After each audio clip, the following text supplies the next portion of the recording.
Hello बच्चों, आज हम लोग देखेंगे कोलाइड्स। ये आपका सरफेस केमिस्ट्री चैप्टर का है। कोलाइड्स में इसको समझने से पहले हम लोग समझते हैं ट्रू सॉल्यूशन को। ठीक है, ट्रू सॉल्यूशन क्या होता है? Homogeneous mixture. ठीक है, कैसा होता है जो सॉल्यूशन, कैसा होता है जो सॉल्यूशन आपका होमोजेनस मिक्सचर। होमोजेनस मिक्सचर क्या होते हैं? जिसमें सॉल्यूट डिज़ोल्व इन सॉल्वेंट, यानी क्या होता है जो सॉल्यूट होता है वो कम्प्लीटली डिज़ोल्व होता है किसमें? सॉल्वेंट को। उसको क्या बोलते हैं? True solutions. यानी कि जैसे सपोज हमने क्या लिया, वाटर, और उसमें हमने शुगर को डिज़ोल्व किया। ठीक, यहाँ पे हम यूज़ करेंगे डिज़ोल्व। डिज़ोल्व का मतलब होता है घुल जाना। तो जो सॉल्यूट हमारा कम्प्लीटली डिज़ोल्व सॉल्वेंट में, उसको बोलते हैं ट्रू सॉल्यूशंस। और इसमें क्या होते हैं, इसके जो पार्टिकल्स होते हैं बहुत ही स्मॉल होते हैं, that it can not scatter the ray of light. ये क्या होते हैं जो लाइट को ये स्कैटर नहीं कर पाते हैं। जैसे अगर ये हमारा मार्कर है, इस पर कोई लाइट पड़ रहा है तभी तो ये, इस पर क्या होता है, इस पर लाइट, आपका सनबीन आ रहा है, इस पर स्ट्राइक कर रहा है, किसी एंगल से पड़ रहा है, पड़ने से पूरा स्कैटर हो रहा है, फिर ये हमारी आँखों को आ रहा है, इसकी वजह से ये हमें दिख रहा है। ठीक है, तो इसमें क्या होते हैं कि जो सॉल्यूट के पार्टिकल्स होते हैं इतने ज़्यादा स्मॉल होते हैं कि वो लाइट, इस पर लाइट जैसे जाती है इस पार्टिकल्स पे नहीं पड़ती है। ठीक है, तो उसको बोलते हैं कि वो क्या होता है, उससे वो रेस को स्कैटर नहीं कर पाती है, और वो क्या होता है, हमें दिखाई नहीं देता है। ट्रू सॉल्यूशन क्या होता है? ये हमें नेकेड आई से नहीं दिखता है। इसमें आप अगर वाटर सिरप आप देखेंगे, sugar syrup, sugar and water में सिरप, शुगर को डालेंगे तो उसमें क्या देखेंगे कि जो शुगर के पार्ट, जब उसको डिज़ोल्व कर देंगे, घोल देंगे, तो देखेंगे कि जो शुगर के पार्टिकल है वो हमें दिख नहीं रहे हैं। ठीक है, उसको क्या बोलते हैं? True solutions. नेक्स्ट होता है आपका सस्पेंशन। तो ट्रू सॉल्यूशन का हम पार्टिकल रेंज देखेंगे कितना होता है? Less than nanometre, 1 nanometre. 1 nanometre से भी छोटा जो पार्टिकल्स होते हैं जिसके, वो कैसे होते हैं? वो ट्रू सॉल्यूशन के होते हैं। अब नेक्स्ट देखते हैं सस्पेंशन। सस्पेंशन क्या होते हैं? ये हेट्रोजेनस सॉल्यूशन होते हैं। इसमें क्या होता है, वन सब्सटेंस, हम वहाँ क्या बोलते हैं, सॉल्यूट बोल रहे थे। सॉल्यूट किस में होता है? सॉल्वेंट में। ट्रू सॉल्यूशन यहाँ क्या बोलेंगे? सॉल्यूट और सॉल्वेंट ना बोल के हम लोग बोलेंगे सब्सटेंस को। तो one substance dissolve into another substance. Dissolve का मतलब होता है जो कम्प्लीटली घुल जाता है, बट यहाँ पे क्या है कि आपका कम्प्लीटली घुलता नहीं है, तो उसको हम क्या बोलेंगे? हम लोग यहाँ वर्ड यूज़ करेंगे, डिज़ोल्व ना यूज़ करके हम लोग यहाँ पे यूज़ करेंगे सस्पेंडेड। सस्पेंडेड, जो कि इनकम्प्लीटली घुलता है, यानी कि सस्पेंडेड का मतलब होता है मिक्स करना है। ठीक है, अगर घुलता तो उसको बोलते हैं डिज़ोल्व, बट यहाँ हमने सस्पेंडेड यूज़ किया है, इसका मतलब होता है कि मिक्स करना। जैसे हमने क्या किया, आप एक ग्लास वाटर लीजिए, ठीक है, उसमें आप कुछ सैंड, मान लीजिए 2-3 चम्मच सैंड आपने इसमें डाल दिया, उसको मिक्स करते हैं, तो आप क्या देखेंगे कि उसके जो पार्टिकल्स हैं वो हमें दिखते हैं। ठीक है, क्यों दिख रहे हैं? क्योंकि इट कैन स्कैटर लाइट। हमने क्या बताया है कि जब कोई ऑब्जेक्ट है, कोई चीज़ है, उस पर जब लाइट पड़ती है तो हमें दिखता है, तो उसमें क्या है, उसके पार्टिकल इतने बड़े होते हैं, ट्रू सॉल्यूशंस इतने बड़े होते हैं पार्टिकल्स की, जैसे उस पर लाइट हम जलाते हैं, इस पर डालते हैं लाइट, तो वो पार्टिकल किसी एंगल से उस पार्टिकल पे जाते हैं, फिर वो जो लाइट हमारी आंखों के पास आते हैं, जिसकी वजह से क्या होता है, वो हमें क्लियरली सीन होता है।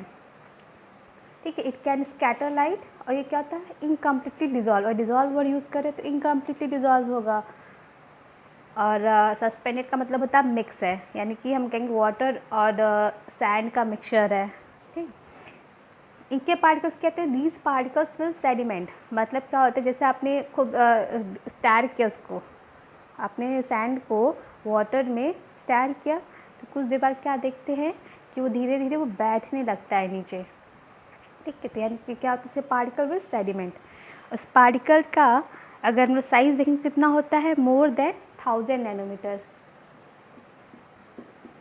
More than 1000 nanometre.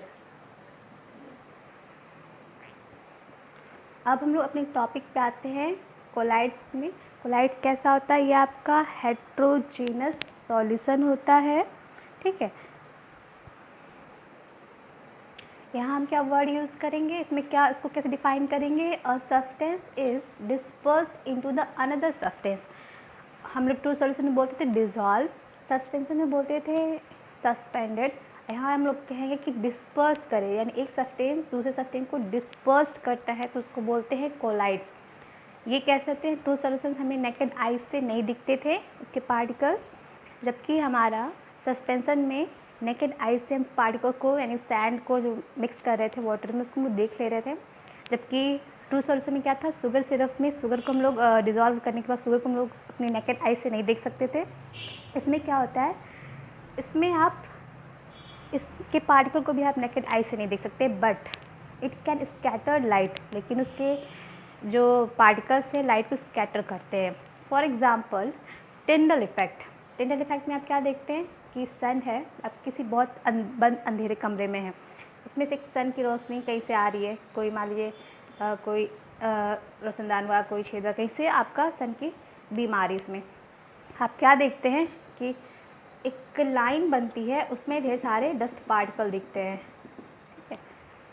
तो वो कैसा हो गया, डस्ट पार्टिकल क्यों हमें दिखे, डस्ट पार्टिकल्स कमरे में थे, ठीक है, वो पूरा डिस्पर्स थे कमरे पे, बट वहाँ पे जैसे वो लाइट उस पर पड़ी तो लाइट क्या होगी, हम ये नहीं कहेंगे लाइट सीधे एंगल पर पड़ी है, उस जो पार्टिकल है उस पर लाइट किसी भी पर्टिकुलर प्रॉपर एंगल पे पड़ती है, एंगल पे पड़ रही है, पड़ने के बाद वो हमें दिखती है, ठीक है। उस कमरे में जो डस्ट पार्टिकल जब लाइट डालते हैं तो वो डस्ट पार्टिकल में दिख रहा है, ठीक है, वैसे तो नहीं दिख रहा था, वो कैसा हो गया, वो कोलाइड्स हो गया, उसको क्या, वो क्या, ये क्या है आपका टिंडल इफेक्ट।